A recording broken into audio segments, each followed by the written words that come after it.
साथियों नमस्कार और प्रिय किसान भाइयों, आज हम एक ऐसे ज्वलंत विषय पर चर्चा करेंगे। चर्चा का कारण हुआ दो पुस्तकों का एक साथ मिलना। एज ए पाठक मेरे पास ये दो किताबें आई। इससे मुझे एक निष्कर्ष मिला कि इनको पढ़ने के बाद ऐसा लगता है कि हम भारतीय किसान और खेती को ठीक से समझ सकते हैं। न हम किसान को समझ रहे हैं, न खेती को समझ पाते। ये दो पुस्तकें, वो किसान भाई भी इसको ध्यान से पढ़ कर के किसान, खेती और सरकार के बीच के रिश्ते को ठीक से समझ सकेंगे। भारतीय खेती और किसान, जिसे अगर समझ लें तो हम उस अन्नदाता के महत्व को समझ सकते हैं जो आज एक तरह से चौराहे पर खड़ा है। आज की चर्चा का बिंदु हो सकता है किसान दशा और दिशा, किसान तब और अब।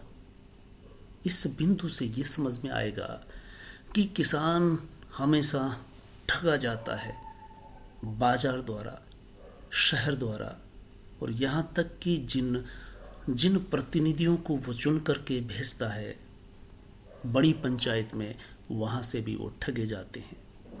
अब किसान दिल्ली के आसपास डेरा डाल करके पड़े हैं। क्यों? किसान और सरकार का संबंध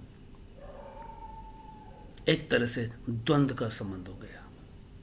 किसान जो चाहते हैं वो सरकार नहीं समझ रही, सरकार जो कह रही है वो ऐसा लगता है जैसे झुनझुना पकड़ा रही है। किसान अंततः आंदोलन की राह पकड़ते हैं और आंदोलन करते हैं। इस रूप में किसान की दृष्टि से अगर हम देखें तो एक चीज़ उभर कर के आती है कि किसान सजग हुआ है, किसान सावचेत हुआ है और किसान अपनी ज़रूरत, अपनी मांग और अपने महत्व को बढ़ चढ़ करके बता रहा है।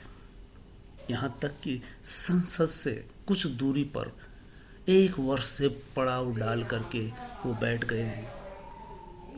किसान या खेती, इससे संबंधित कुछ शब्द आपको इन दिनों समझने को, सुनने को मिले होंगे। एमएसपी, एपीएमएस, यानी समर्थन मूल्य क्या होते हैं, इसको हम आजकल बार बार सुन रहे हैं। भारतीय खेती और किसान, ये दो पुस्तकें हमें यहाँ प्राप्त हुई।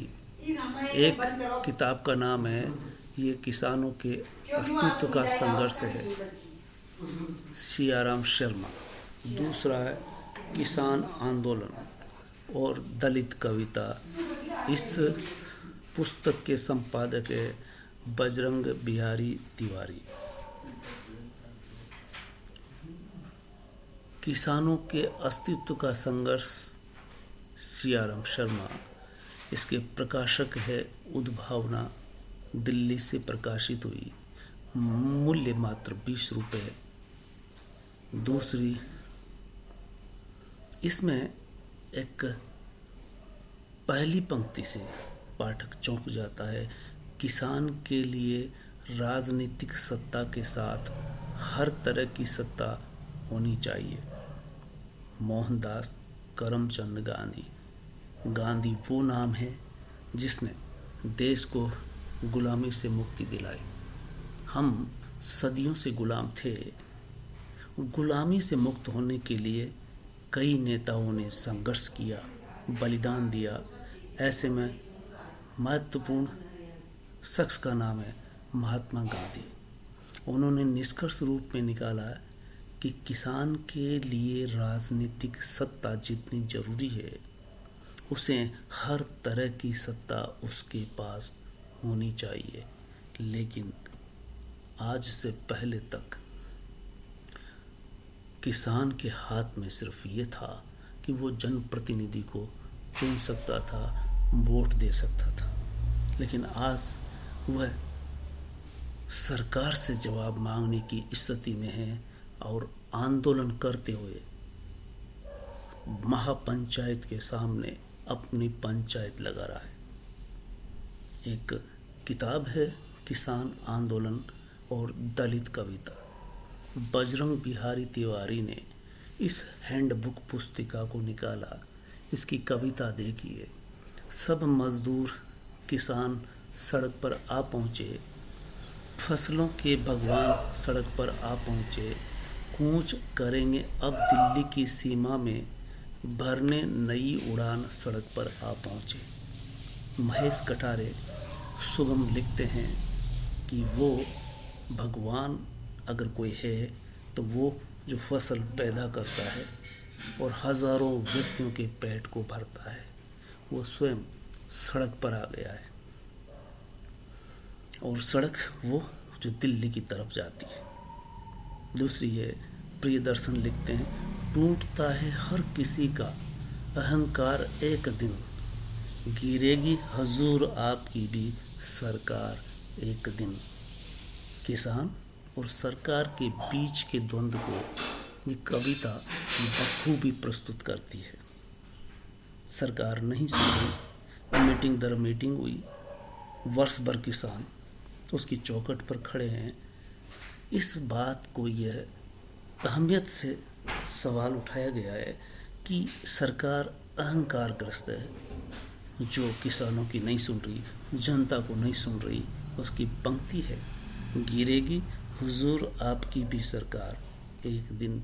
यानी ये सरकार स्थायी नहीं है, सरकारें आती जाती है। सरकार जनता या किसान के लिए होती है। तो ये खास पुस्तक है, ये किसानों के अस्तित्व का संघर्ष। सियाराम शर्मा भारतीय कृषि के संकट किस तरह से उभर के आते हैं। यानी कृषि विशेषकर जब से मशीनीकरण हुआ है, तब से जब से औद्योगिकरण हुआ है, सरकार बजट देती है सरकारों उद्योगों को और सब्सिडी देती है उद्योगों को।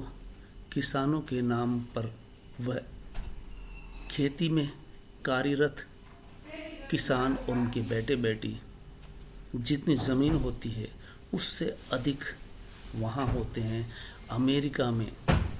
अमेरिका से तुलना करते हुए भारतीय किसान की स्थिति नहीं समझी जा सकती। अमेरिका की तरह निगमीकरण अनुचित है। भारत में इस तरह से निगमीकरण किया जाएगा तो वो किसानों के हित में नहीं होगा। अमेरिका या इंग्लैंड में भी किसान आत्महत्या करने पर मजबूर हो रहे हैं। महात्मा गांधी ने कहा था, गांव और शहर में भेद होता है, शहर वैसे ही नहीं होता। शहर को समझने वाले, शहर में रहने वाले गांव को नहीं समझ सकते। गांव और शहर में अंतर होता है। गांव को गांव रहने दो, गांव को शहरों में तब्दील करेंगे तो ये गलत होगा। भूमंडलीकरण में घटता कृषि निवेश। जब से भूमंडलीकरण आरंभ हुआ है तब से कृषि में निवेश कम से कम होता जा रहा है, सब्सिडी हटाई जा रही है।